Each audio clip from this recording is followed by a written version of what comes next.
പിതാവും പുത്രനും പരിശുദ്ധരുമായും സത്യേക ദൈവത്തിനും തിരുനാമത്തിന് മഹത്വം ഉണ്ടായിരുന്നത് ആനന്ദം ഉന്നയിക്കുന്നത് ആണ്. ഇന്ന് ഞാനിവിടെ നിൽക്കുന്നത് മിഷൻ സൺഡേയുടെ ഭാഗമായിട്ടാണ്. ബഹുമാനപ്പെട്ട അച്ഛൻ പറഞ്ഞതുപോലെ മിഷൻ സൺഡേ ജൂലൈ 3-ാം തീയതി ആയിരുന്നു. എങ്കിലും നമ്മുടെ സഭയുടെ മിഷൻ എന്താണെന്ന് നമ്മൾ ഓരോരുത്തരും അറിയേണ്ടത് ഒരു ആവശ്യമാണ്. ദൈവം സ്നേഹമാകുന്നുവെന്നും ആ സ്നേഹം പൂർണ്ണമാകുന്നത് അക്രമിത സ്നേഹത്തിലൂടെയാണെന്ന് പഠിപ്പിച്ച നമ്മുടെ സഭാരത്നം ഗീവർഗീസ് മാർ ഒസ്താത്യോത്തിന്മേനി മുൻകൈയെടുത്ത് 1980 സ്ഥാപിച്ച മിഷൻ സൊസൈറ്റിയും മിഷൻ ബോർഡും നമ്മുടെ സഭയുടെ പ്രവർത്തനങ്ങൾക്ക് ഒരുപാട് കാര്യങ്ങൾ ചെയ്യുന്നുണ്ട്. സെൽമോട്ട് സുവിശേഷാലയം എന്ന ഒരു പഠന കേന്ദ്രം നമുക്കുണ്ട്. ആ പഠന കേന്ദ്രത്തിൽ 2 വർഷത്തെ ഒരു ഡിപ്ലോമ കോഴ്സ് നടക്കുന്നുണ്ട്. ആ ക്ലാസുകളിലേക്ക് ഈ ഇടവകയിൽ നിന്നും കഴിയുന്നത്ര ജനങ്ങൾ പങ്കെടുക്കണം. അതുപോലെ തന്നെ നമ്മുടെ മിഷൻ പ്രവർത്തനത്തിന് വേണ്ടി നമ്മുടെ ഓരോ കുടുംബത്തിൽ നിന്നും നല്ല ഒരു തുക വീതം മിഷൻ സൺഡേ കവറിലിട്ട് ആ മിഷൻ പ്രവർത്തനത്തെ വിജയിപ്പിക്കണം. അതുപോലെ നമ്മുടെ യേശുദമ്പുരാൻ ഭൂമിയിൽ വന്ന് ഒരു മാതൃക വെച്ചേച്ചു പോയി. എന്തിനാണ് ആ മാതൃക വെച്ചേച്ചു പോയത്? നമ്മൾ ഓരോരുത്തരും യേശുക്രിസ്തുവിന്റെ ആ മാതൃകയിലൂടെ പോകുവാൻ വേണ്ടിയാണ്.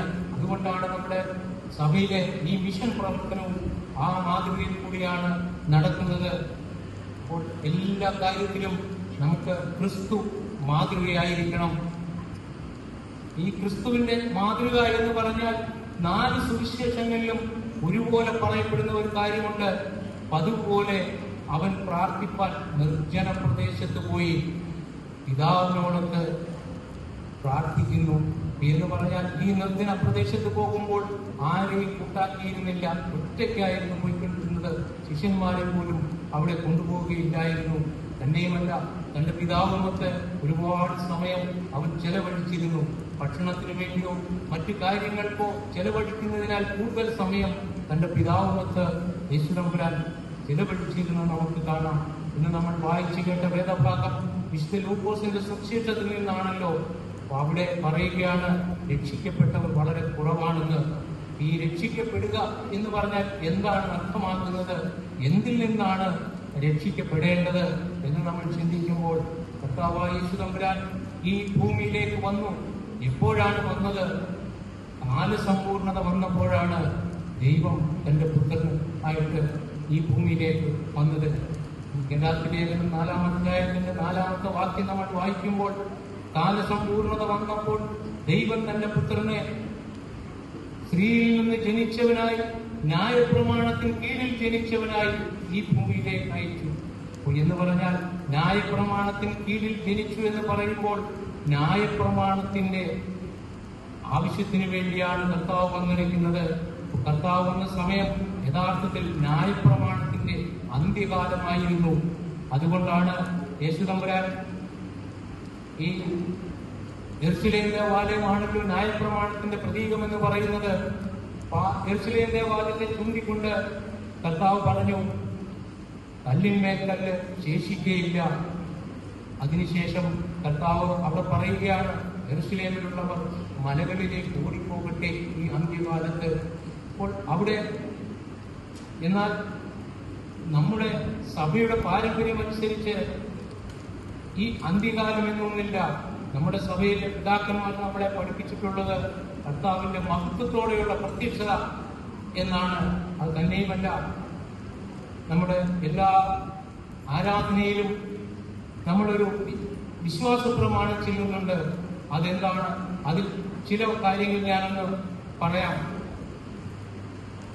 3-ാം ദിവസം ഉയർത്തെഴുന്നേറ്റ് സ്വർഗത്തിലേക്ക് കയറി തന്റെ പിതാവിന്റെ വലത്തു ഭാഗത്തിരുന്നവരും ജീവനുള്ളവരെയും മരിച്ചവരെയും വിധിപ്പാൻ തന്റെ വലിയ മഹത്വത്തോടെ വരുവാനിരിക്കുന്നവരും തന്റെ രാജ്യത്തിന് അവസാനമില്ലാത്തവരുമായ യേശുമിശിഹായ കർത്താവിനും എന്നാണ് നമ്മൾ പറയുന്നത്. ആ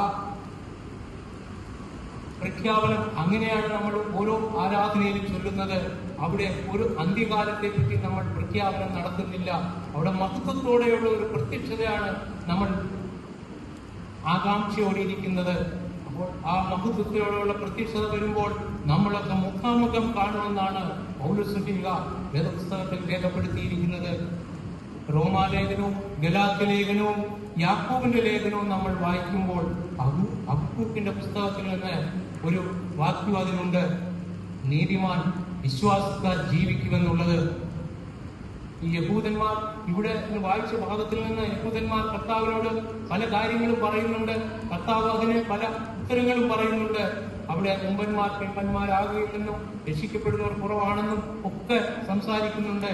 അപ്പൊ അവിടെ അതിനുശേഷം യഹൂദന്മാർ കർത്താവിനോട് പറയുകയാണ്, നീ ഇവിടെ നിന്ന് മാറിപ്പോകൂ, കാരണം നിന്നെ കൊല്ലുവാൻ ഹേരോദാവ് ആഗ്രഹിച്ചിരിക്കുകയാണ്. എന്നാൽ കർത്താവ് പറഞ്ഞതാണ്, കർത്താവ് പറഞ്ഞത് ഈ സുവിശേഷത്തിലെ 13-ാം അധ്യായത്തിന്റെ 34-35 വാക്യങ്ങൾ നമുക്ക് നോക്കാം. യെരൂശലേമേ, യെരൂശലേമേ, പ്രവാചകന്മാരെ കൊല്ലുകയും നിന്റെ അടുക്കൽ അയച്ചിരിക്കുന്നവരെ കല്ലെറിയുകയും ചെയ്യുന്നവളെ, കോഴി തന്റെ ചിറകിന് കീഴിൽ കുഞ്ഞുങ്ങളെ ചേർക്കും പോലെ നിന്റെ മക്കളെ ചേർക്കുവാൻ എനിക്ക് എത്രത്തോളം മനസ്സുണ്ടായിരുന്നു, നിനക്കോ മനസ്സില്ല. നിങ്ങളുടെ ഭവനം ശൂന്യമായി തീരും. അതാണ് കർത്താവ് അവിടെ പറഞ്ഞിരിക്കുന്നത്. നിങ്ങളുടെ ഭവനം ശൂന്യമായി തീരും. കർത്താവ് പ്രസംഗിച്ചു, നിങ്ങൾ രക്ഷപ്പെടുവാൻ വേണ്ടി ഒരുപാട് കാര്യങ്ങൾ പ്രസംഗിച്ചു. അവിടെയാണ് കർത്താവ് സ്നാനമേൽക്കാൻ പറഞ്ഞത്. എന്ന് പറഞ്ഞാൽ ആ സ്നാനമേൽക്കുമ്പോൾ ഈ അന്ത്യകാലം വരുമ്പോൾ അവർക്ക് അടയാളങ്ങൾ കിട്ടും. അപ്പോഴാണ് നിങ്ങൾ മലകളിലേക്ക് ഓടിപ്പോകേണ്ടതെന്നാണ് അവിടെ പറഞ്ഞിരിക്കുന്നത്. AD 70-ാം നൂറ്റാണ്ടിൽ യെരൂശലേം ദേവാലയം തകർക്കപ്പെട്ടു. ന്യായപ്രമാണത്തിന്റെ ദൃശ്യപ്രതീകമായ യെരൂശലേം ദേവാലയം, ആ ന്യായപ്രമാണത്തിന്റെ അന്ത്യം അവിടെയായിരുന്നു. എന്നാൽ ഇന്ന് നമ്മൾ കേൾക്കുന്ന സുവിശേഷത്തിൽ പാശ്ചാത്യ സുവിശേഷമാണല്ലോ കേൾക്കുന്നത്. പലരും പ്രസംഗിക്കുന്നു ഇപ്പോഴാണ് അന്ത്യകാലം എന്നൊക്കെ. അതൊക്കെ ശരിക്കും പറഞ്ഞാൽ ബൈബിളിലുള്ള കാര്യമല്ല.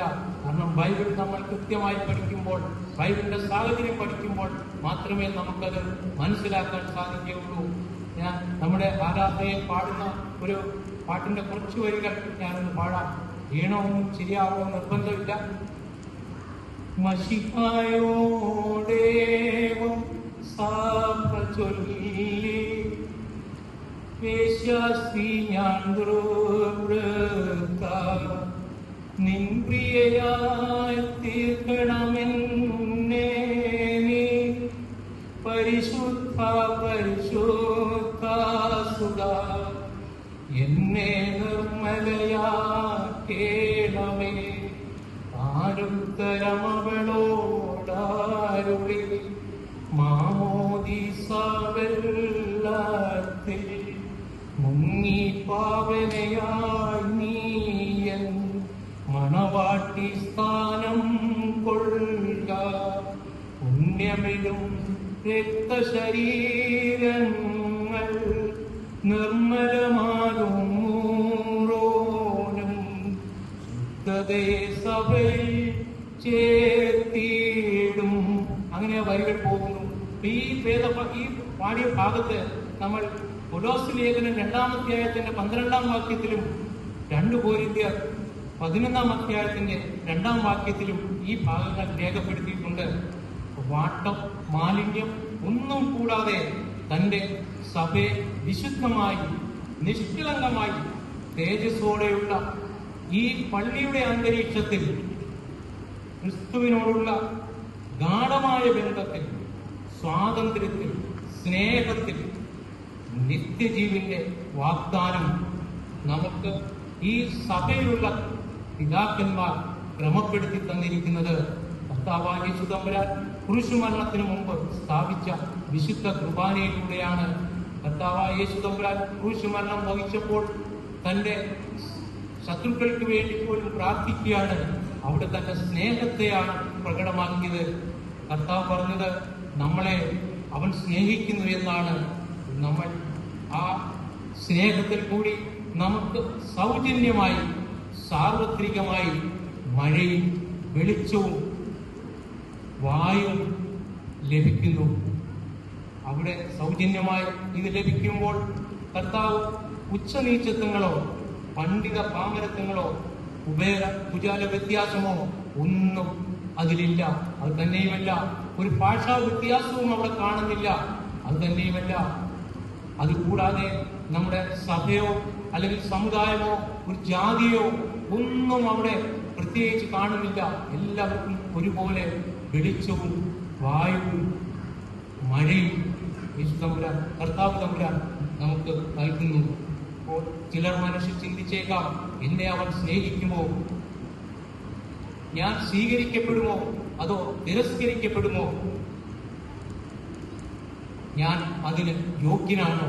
എന്നാൽ കർത്താവ് പറയുകയാണ്, നീ ഏത് വിധേനയായിരുന്നാലും, നീ പാപിയായിരുന്നാലും ഞാൻ നിന്നെ സ്വീകരിക്കും, ഞാൻ നിന്നെ സ്നേഹിക്കും. രൂപം നഷ്ടപ്പെട്ട മനുഷ്യവർഗത്തെ മുഴുവൻ കർത്താവായ യേശു തമ്പുരാൻ സ്വീകരിച്ചു. ആ സ്വീകരിക്കുവാൻ വേണ്ടി കർത്താവായ യേശു തമ്പുരാൻ ഈ കാൽവരി കുരിശിൽ ഒരു കൊടി ഉയർത്തി, സ്നേഹത്തിന്റെ കൊടി.